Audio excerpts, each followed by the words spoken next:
Assalamualaikum warahmatullahi wabarakatuh. Perkenalkan, nama saya Jeki Hendrian. Saya merupakan mahasiswa Universitas Cyber Asia kelas IT 102, Prodi Informatika. Oke, kali ini saya akan membahas tentang soal ujian tengah semester mata kuliah dasar pemrograman dengan dosen pengampu yaitu Ibu Cian Ramadona Hasoltain Eskom Mkom. Oke.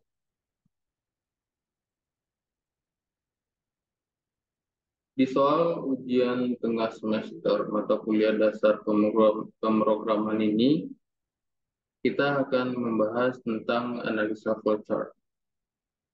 Oke, berikut beberapa uraian materi yang akan kita bahas beberapa menit ke depan. Yang pertama, kita akan membahas terlebih dahulu apa itu flowchart. Terus kita akan membahas tentang contoh flowchart yang akan dianalisa.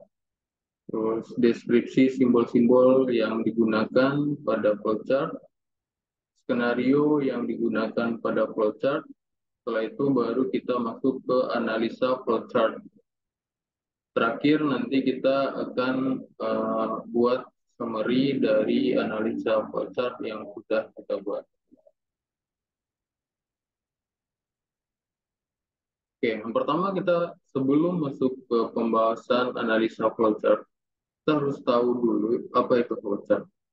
Di sini flowchart atau diagram alir merupakan diagram yang menjelaskan alur proses dari sebuah program. Atau flowchart juga sering dikenal dengan diagram alur yang menggambarkan langkah, urutan, dan keputusan untuk melakukan sebuah proses dalam suatu program.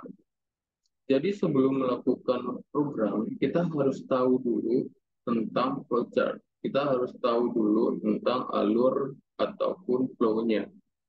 Flow dari sebuah program yang kita buat. Oke. Nah, berikut flowchart yang akan kita analisa. Nah, untuk nanti kita akan mencoba untuk menganalisa flowchart ini. Mungkin kita lanjut dulu sebelum kita masuk ke analisa flowchart-nya. Jadi kita harus tahu dulu simbol-simbol yang kita gunakan untuk membuat sebuah flowchart atau membuat sebuah flowchart sebelumnya yang akan kita analisa. Nah, di sini yang pertama ada terminator, di mana terminator ini digunakan untuk menyatakan titik awal, mulai, start, dan akhir atau end dari sebuah program. Nah, biasanya simbol terminator ini itu berada di paling awal atau di paling atas ataupun di paling bawah ataupun di paling akhir dari sebuah flowchart. Nah, makanya dia menyatakan titik awal ataupun titik akhir dari sebuah program. Nah, selanjutnya ada data, di mana simbol data ini digunakan untuk menyatakan input dan output. Selanjutnya di sini ada proses, di mana proses ini berfungsi untuk menyatakan suatu proses yang sedang terjadi atau yang sedang berjalan. Nah, selanjutnya di sini ada decision, digunakan untuk menunjukkan atau menyatakan kondisi tertentu yang akan menghasilkan dua kemungkinan jawaban, yaitu iya atau tidak. Nah, terakhir di sini ada flow, di mana flow ini berfungsi untuk menggabungkan atau menghubungkan antara simbol yang satu dengan simbol lainnya. Nah, di flowchart itu kan ada beberapa simbol yang kita gunakan untuk membangun sebuah flowchart. Nah, masing-masing simbol tersebut nanti akan dihubungkan menggunakan flow ini.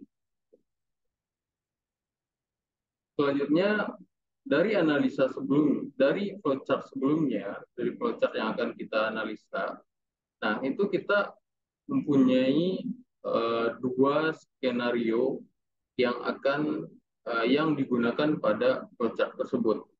Nah, flowchart sebelumnya digunakan untuk aplikasi menentukan ganjil atau genap dari sebuah bilangan bulat. Nah, sebenarnya tujuan flowchart sebelumnya itu adalah untuk menentukan ganjil atau genap dari sebuah bilangan bulat yang nanti kita inputkan dalam sebuah program. Nah, mungkin nanti kita akan bahas programnya di akhir.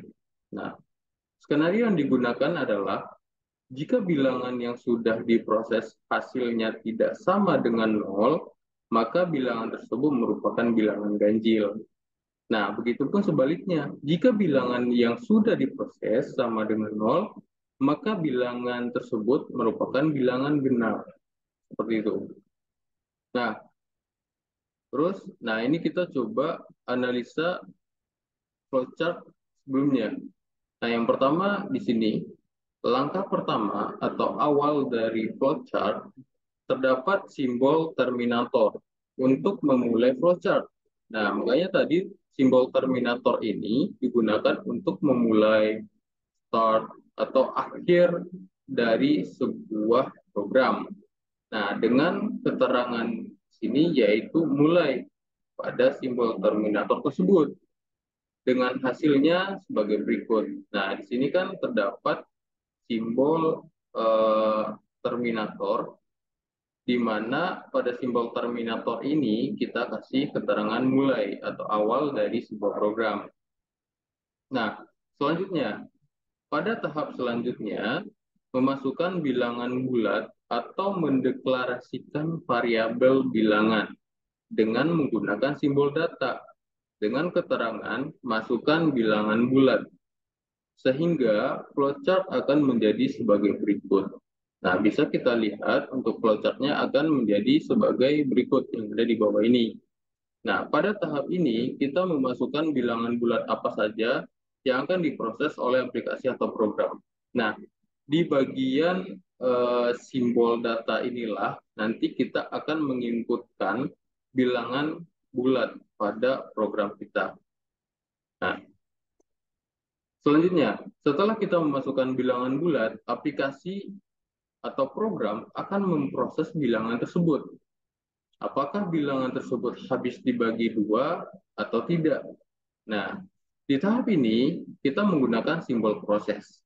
Dengan diberikan keterangan, bilangan dibagi dua dengan operasi sisa bagi.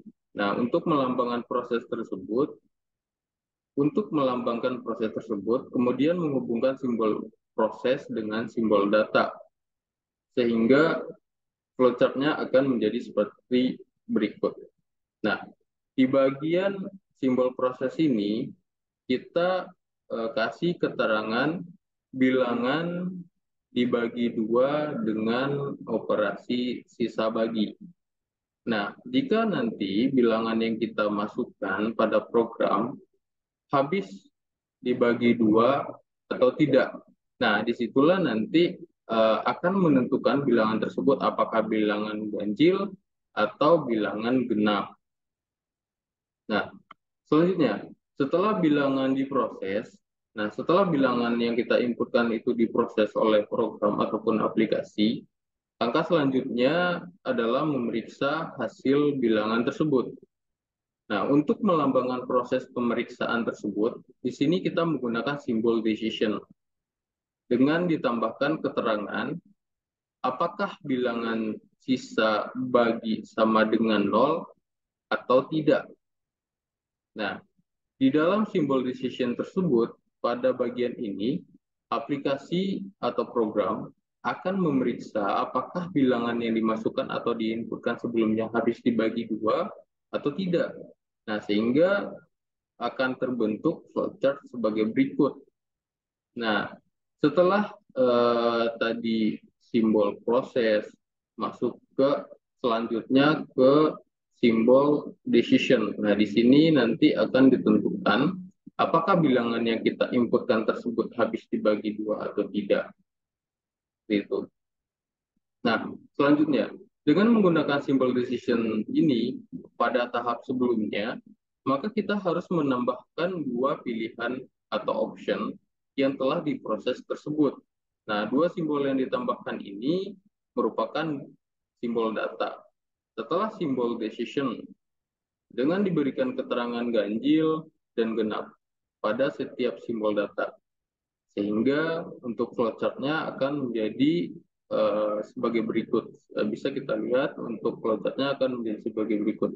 Nah, jika kita menggunakan simbol decision, maka kita harus menambahkan dua simbol data, di mana dua simbol data ini masing-masing berisi genap dan ganjil.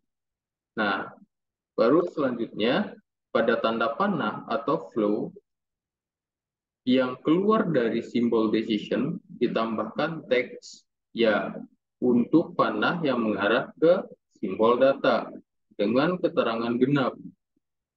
Nah, artinya di sini ketika bilangan atau angka yang kita inputkan pada program sisa baginya itu sama dengan 0. Nah, ketika diarahkan ke simbol genap dengan keterangan ya, maka artinya bilangan yang kita masukkan atau kita inputkan pada program tersebut merupakan bilangan genap. Nah, tambahkan teks tidak untuk panah yang mengarah ke simbol data dengan keterangan ganjil. Nah, ini artinya ketika bilangan yang kita masukkan atau yang kita inputkan tidak habis dibagi dua, maka artinya bilangan tersebut adalah bilangan ganjil. Nah, maka di sini terdapat keterangan. Jadi, jika bilangan yang sudah diproses hasilnya tidak sama dengan 0, maka bilangan tersebut adalah bilangan ganjil. Nah, begitupun sebaliknya.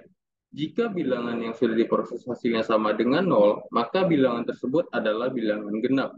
Sehingga hasil flowchart-nya sebagai berikut. Nah, bisa kita lihat dari simbol decision ke arah kanan. Nah, di sini terdapat keterangan ya mengarah ke simbol data, di mana keterangan itu genap. Nah, berarti ketika kita memasukkan sebuah bilangan tersebut habis dibagi dua atau sisa bagi sama dengan 0, maka artinya bilangan tersebut adalah genap. Nah, atau sebaliknya nih, ketika sisa bagi bilangan yang kita masukkan itu eh, tidak sama dengan 0, maka artinya bilangan tersebut adalah bilangan ganjil. Seperti itu. Nah, setelah program menghasilkan output, alur aplikasi menentukan ganjil genap selesai. Nah, maka akan diakhiri dengan simbol terminator. Nah, berarti kan terminator tadi awal atau mulai dari sebuah program. Nah, dia juga sebagai akhir dari sebuah program dari flowchart.